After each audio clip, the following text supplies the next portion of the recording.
Bom, gente, já tem aqui para conversar conosco o nosso primeiro entrevistado do outro lado da tela. Eu saúdo o sociólogo, professor aposentado na Universidade Federal do Rio de Janeiro, a UFRJ, coordenador da ONG Ser Assessoria e membro da coordenação do Movimento Nacional de Fé e Política, Ivo Lesbopan. Professor Ivo Lesbopan, bom dia. Bom dia, Anderson. Bom dia aos nossos ouvintes e telespectadores. Quero agradecer a sua presença mais uma vez aqui conosco, viu, professor? A gente conversou recentemente sobre um tema que tem tomado conta aí do noticiário e ontem, finalmente, a Igreja Católica, a gente teve naquele conclave realizado lá no Vaticano, a escolha do novo Papa. Na terceira votação do segundo dia de conclave, o cardeal Robert Francis Prevost, de 69 anos, um poliglota agustiniano, nascido em Chicago, nos Estados Unidos, foi eleito pelos cardeais no Vaticano para liderar a Igreja Católica. Ele escolheu o nome de Leão XIV para levar aí à frente da Igreja. Apesar de ser o primeiro Papa estadunidense, o Robert Prevost serviu por 2 décadas no Peru, onde se tornou bispo e cidadão naturalizado. Depois liderou a sua ordem religiosa internacional. Antes ele ocupava um dos cargos mais influentes na Santa Sé, ele era muito próximo, inclusive, ao Papa Francisco. Tem lá um perfil dito conciliador, ainda que seja considerada uma figura progressista. Seu primeiro discurso como Papa, o Ivo, o Robert Prevost falou de paz e defendeu uma igreja católica missionária. Leão XIV também sinalizou que pretende dar continuidade ao legado de Francisco.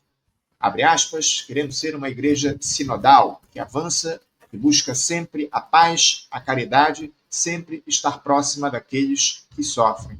Fecha aspas, disse aí o novo Papa. Professor, um conclave até certo ponto rápido, né, que escolheu alguém próximo de Francisco para ser o novo sumo pontífice. O que a gente pode dizer sobre essa escolha do Robert Prevost, professor, o Leão XIV, que foi considerada, inclusive, uma surpresa? Foi considerado uma surpresa, mas ele estava na lista maior dos papáveis, né, dos possíveis cardeais que poderiam ser escolhidos Papa. Era uma das, mas estava mais para o final da lista e se tornou o primeiro. Os últimos serão os primeiros. Ele tem essa característica, ele é natural dos Estados Unidos, nasceu em Chicago, mas ele passou 20 anos da sua vida trabalhando no Peru. E nesse próprio discurso inicial que ele falou para o povo, né, para o público, uma parte do discurso ele falou em espanhol para os que ele atendeu, a comunidade que ele atendeu lá no Peru, em Chiclayo, né? E, além disso, além de ter estado no Peru, foi chamado pelo Papa Francisco para ser o prefeito da congregação, do dicastério dos bispos, né? que nomeia os bispos no mundo inteiro. Então, ele tem experiência no Vaticano, tem experiência na Cúria, mas tem muita experiência de trabalho junto ao povo. Essa preocupação dele, essa proposta que ele fez de falar um determinado momento em espanhol para esse povo foi uma demonstração dessa proximidade. Esse discurso inicial dele marca uma preocupação clara dele dizer que está na continuidade do Papa Francisco. O Papa Francisco, pouco antes de morrer, dedicou o seu sofrimento pela paz no mundo.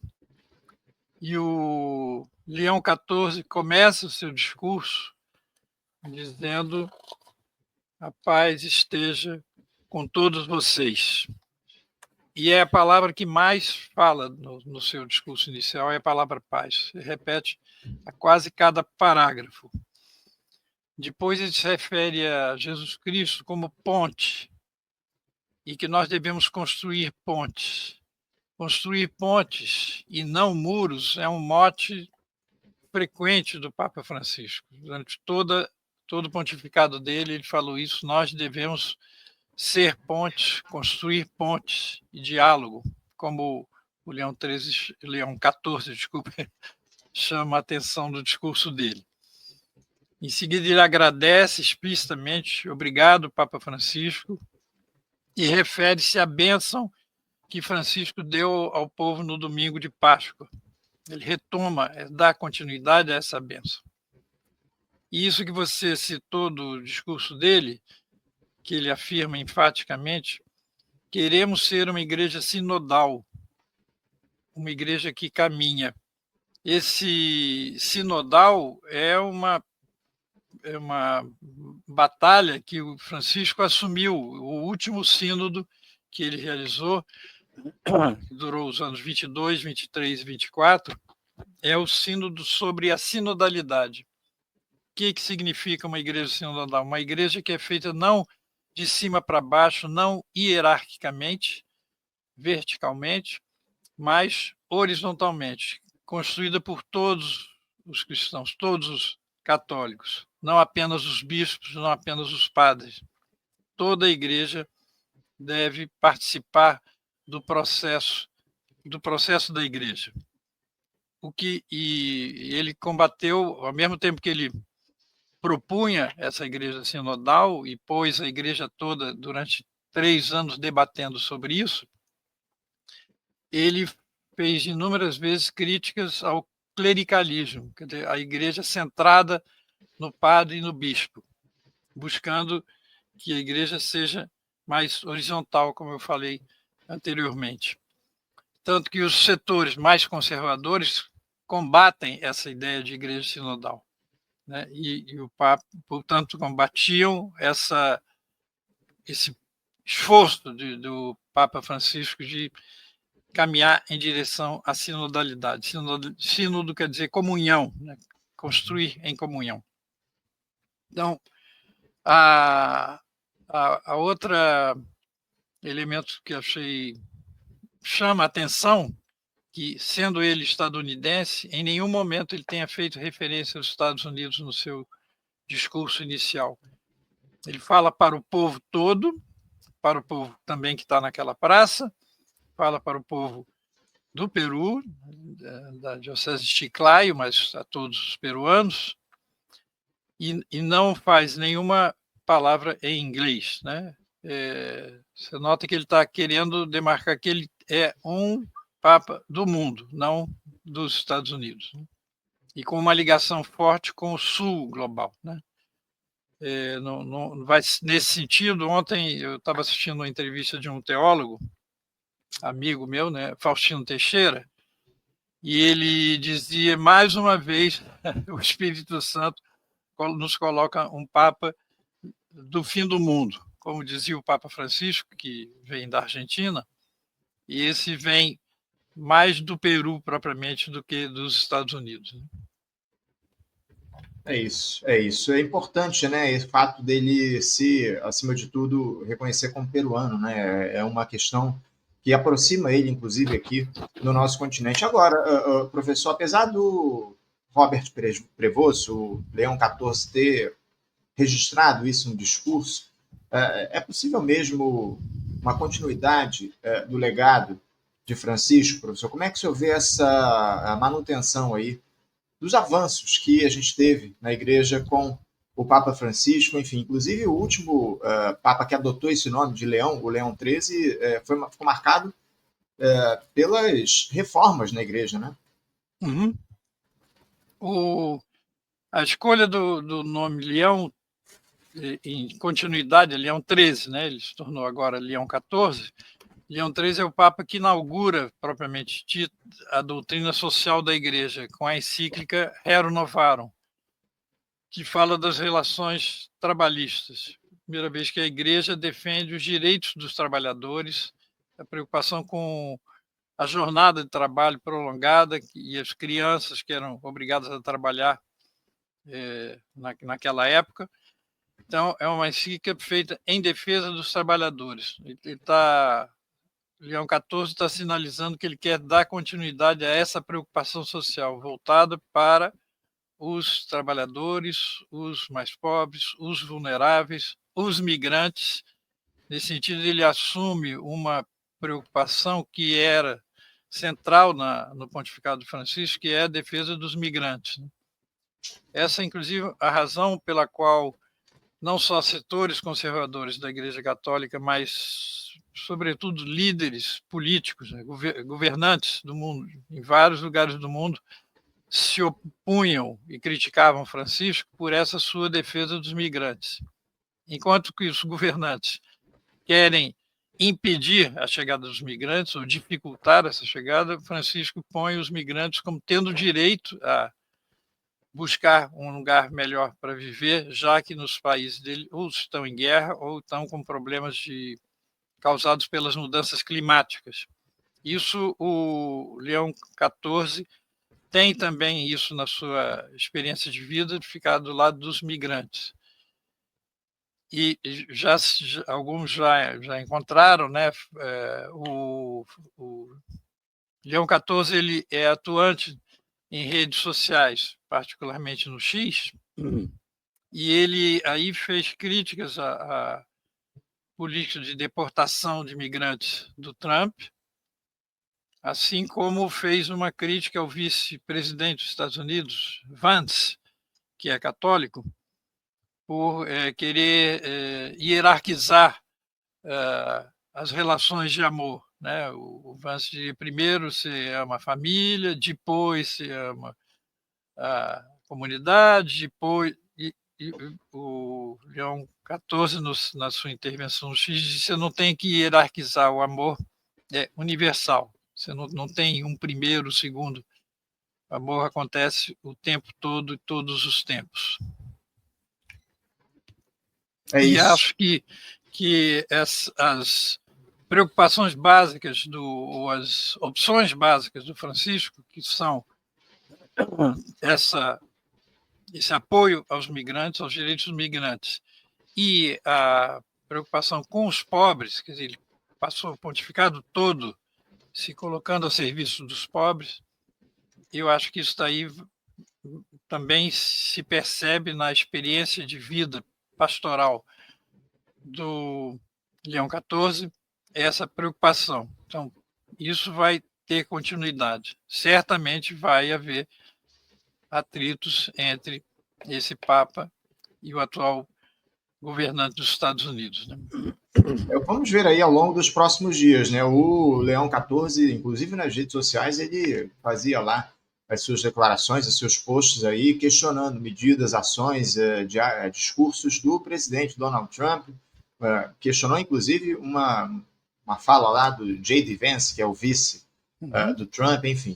Agora, professor, a presença, aproveitando que a gente citou o presidente dos Estados Unidos, a presença de um Papa estadunidense pode ter implicações no diálogo com outras religiões ou com a política global, ainda que ele seja contrário ao Donald Trump. A gente sabe que os Estados Unidos têm uma posição, por exemplo, majoritária favorável ao Estado de Israel, nesse morticínio de palestinos que a gente observa ao longo dos últimos meses. O que a gente pode esperar do Papa em relação a essas questões mais sensíveis, os conflitos globais, enfim? Isso me chamou a atenção dessa primeira intervenção dele, pública, né, o primeiro discurso, ele ter enfatizado tanto a questão da paz.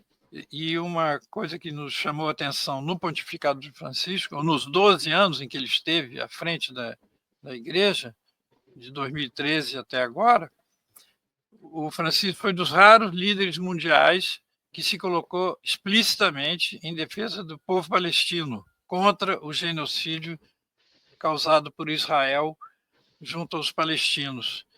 E com essa observação que o Papa Francisco ligava diariamente para a igreja, para o pároco da igreja que há lá em Gaza, para saber para dar apoio e para saber como é que estavam as pessoas lá, como é que estava o povo lá.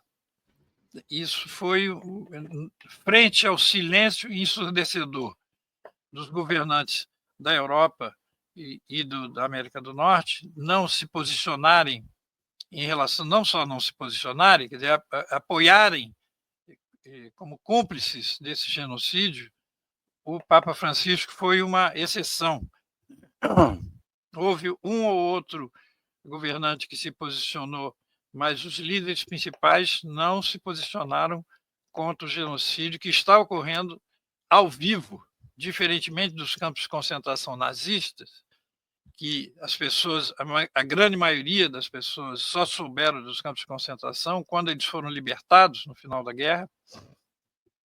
Este genocídio está sendo realizado ao vivo na televisão, na internet, você vê diariamente o massacre que está ocorrendo lá. E poucos se posicionam. Então, o fato dele ter centrado o discurso dele na exigência de paz, a meu ver, sinaliza que ele vai dar continuidade a essa denúncia do genocídio e a busca da paz e o respeito aos direitos do povo palestino. É o que a gente espera, acima de tudo, que ele se posicione de maneira firme, como fez o Papa Francisco, acima de tudo, para que haja alguma influência no que diz respeito a esse processo lamentável de morticínio, genocídio que a gente observa lá no Oriente Médio. Professor, trazendo aqui uma outra questão, ainda dentro dessa discussão que a gente travou aqui ainda há pouco, nesses tempos de colapso, de confiança nos organismos internacionais, o Vaticano ele pode, com a chegada do Leão XIV, pode emergir como um ator confiável e supranacional? O Robert Prevost teria legitimidade, capital simbólico para cumprir esse papel de liderança? Eu acho que sim, quer dizer, como ficou revelado no pontificado do Francisco, estranhamente no mundo, nesse período, houve uma ausência de lideranças políticas mundiais que se posicionassem, seja em favor da paz, eu citei o caso da Palestina, seja em favor dos direitos humanos. Praticamente porque o Francisco surge como grande líder mundial desse período, porque era a única voz que falava em defesa dos migrantes, em defesa do povo palestino, em defesa dos direitos humanos e, particularmente, dos mais pobres, num período em que parece que os direitos humanos estão escanteados da preocupação política mundial. Fala-se pouquíssimo dos direitos humanos e, sobretudo, faz-se pouquíssimo dos direitos humanos. Os Estados Unidos se apresentava como o país líder da democracia, líder dos direitos humanos, frente ao bloco, como ele chamava, o bloco comunista, onde não há respeito à liberdade. Hoje, os Estados Unidos não têm respeito aos direitos humanos. Quer dizer, é difícil chamar, hoje em dia, os Estados Unidos de uma democracia. Eles estão passando por cima, é um executivo que passa por cima do judiciário, que passa por cima da autonomia das universidades, que impõe a sua ideologia a toda a sociedade, suspendendo todas as possíveis barreiras e proibindo, na prática, manifestações críticas ao governo ou críticas ao genocídio, críticas à maneira como ele está tratando os migrantes como criminosos e como devendo ser deportados para prisões de segurança máxima em outros países, terceirizando as prisões dos Estados Unidos, é um escândalo. Eu acho que o Leão XIV tem todas as condições para fazer essa defesa, continuar nesse caminho do Francisco. O que a gente vai ver a partir de agora, né? Hoje, inclusive, ele rezou sua primeira missa lá no Vaticano para os cardeais, enfim, rezou em inglês, em espanhol, fez algumas observações importantes. Vou até recuperar aqui. Ele desesperar, como é que ele diz? Desesperar, trazer luz às noites escuras do mundo. Uma das falas do Papa Leão XIV, nessa sua primeira missa rezada lá no Vaticano. Professor, uma outra questão aqui que a gente queria enfatizar. O Leão XIV pode representar uma renovação do diálogo entre a fé e a justiça social, especialmente aqui na América Latina, onde ele construiu boa parte da trajetória dele. Como é que o senhor vê isso? É possível a gente esperar essa renovação vinda por parte do Robert Prevost, do Leão XIV? Eu acho também que essa parte de relacionamento com outras religiões, isso vem vindo. Veja que o próprio João Paulo II, também nessa parte de relações com outras religiões, ele deu passos à frente no período que ele era Papa. Mas o Francisco dedicou-se muito a essa aproximação com, com outras religiões, particularmente com o islamismo, e todos têm enfatizado os biógrafos do Leão XIII, do Leão XIV, que está assumindo o papado agora, dizem que ele era muito próximo ao Papa nessas posições, né? Tanto em relação à defesa dos pobres, dos migrantes, dos idosos, como da aproximação com outras religiões. Então, tenho para mim que ele desenvolverá essa aproximação com outras religiões, né? Eu lembro que o Francisco não apenas ele dizia isso em palavras, mas ele mostrava através de gestos, de atitudes, essa proximidade, né? Quando a primeira visita do pontificado de Francisco foi aos migrantes na ilha de Lampedusa, que é o primeiro lugar no Mediterrâneo onde chegam os migrantes que vêm da África. E também visitava as prisões pouco antes de morrer, inclusive ele visitou a prisão em Roma, na cerimônia da Semana Santa, do lava-pés, ele lavou pés de presos e presas. Eu acho que, como eles falam, como vários têm chamado a atenção da fidelidade do Leão XIV ao Francisco, eu acho que ele vai dar continuidade a essa proximidade com outras religiões também. Tá certo.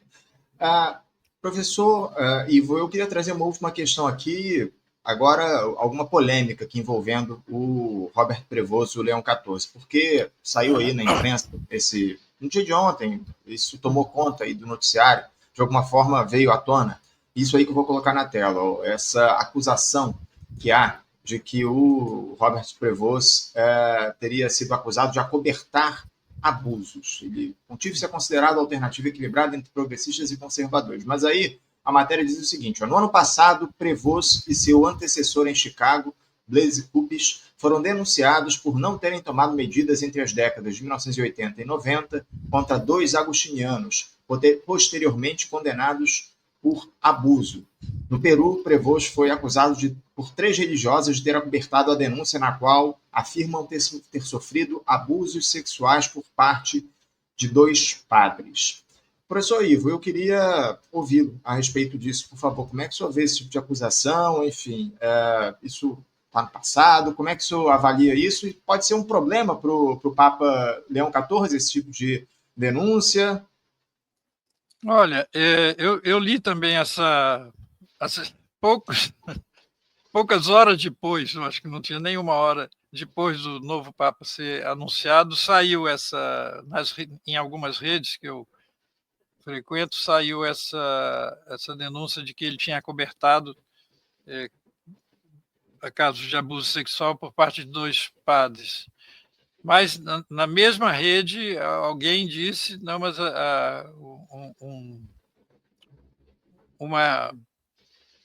uma rede de notícias mundiais dizia que ele seguiu o protocolo estabelecido pela igreja em relação a isso. Ele encaminhou o caso desses 2 padres ao Vaticano e os 2 padres foram afastados das suas funções. Mas eu queria fazer uma reflexão anterior a isso. Quando o Papa Francisco foi eleito, em 2013, aconteceu algo semelhante, não de denúncias de abuso sexual, mas de denúncias de que o Papa, quando era Bergoglio, né, bispo na Argentina, ele não tinha se dedicado ou apoiado tanto dois padres que foram presos pela ditadura militar, na época da ditadura militar argentina. Eu lembro que isso saiu quase logo depois do anúncio do novo Papa Francisco, né?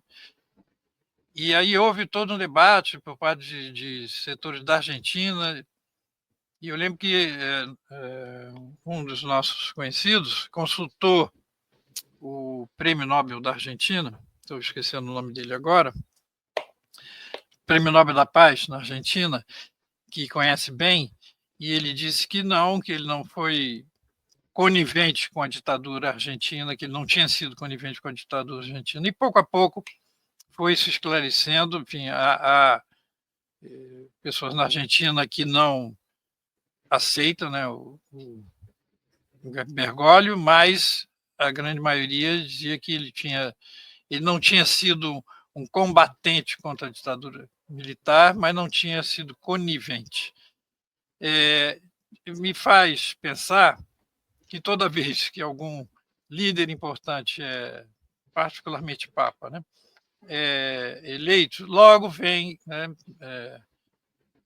acusações ou críticas a algum momento da vida deles em que tenham sido falhos, né? E eu acho que a gente tem que olhar com muito cuidado. Pode ser verdade, mas temos de verificar. Então, eu levaria em conta os elementos que estão saindo que mostram que ele agiu corretamente, seguindo o protocolo exigido pelo Vaticano em relação a esses casos, né? Tá certo. Eu seria mais parcimonioso. O Martial Machado lembra aqui o nome do Nobel na paz argentino, Adolfo Pérez Esquivel. Isso, imagino que esse exato, seja ele mesmo. É isso. Professor Ivo, eu quero agradecer a sua presença aqui com a gente mais uma vez. Obrigado por ter feito esse papo aqui, analisando, fazendo uma primeira análise, assim, a partir da escolha do Robert Prevost, o Leão XIV, para liderar a Igreja Católica. A gente vai, ao longo dos próximos dias, obviamente, observando as mensagens que ele vai passando. Temos pouco ainda de concreto para analisar. Vamos ver as primeiras falas, as primeiras missas, as primeiras visitas dele. E certamente a gente vai ter outras oportunidades aí para falar um pouco mais sobre o papado de Leão XIV que se iniciou no dia de ontem. Mais uma vez, muito obrigado, professor, pela sua presença. Eu desejo um ótimo final de semana para o senhor e deixo meu abraço. Obrigado pelo convite, obrigado por essa participação. Grande abraço, até a próxima. Até logo. Conversamos aqui com Ivo Lesbopan. Ivo Lesbopan, que é sociólogo, também professor aposentado da Universidade Federal do Rio de Janeiro, a UFRJ, e coordenador da ONG ICER Assessoria.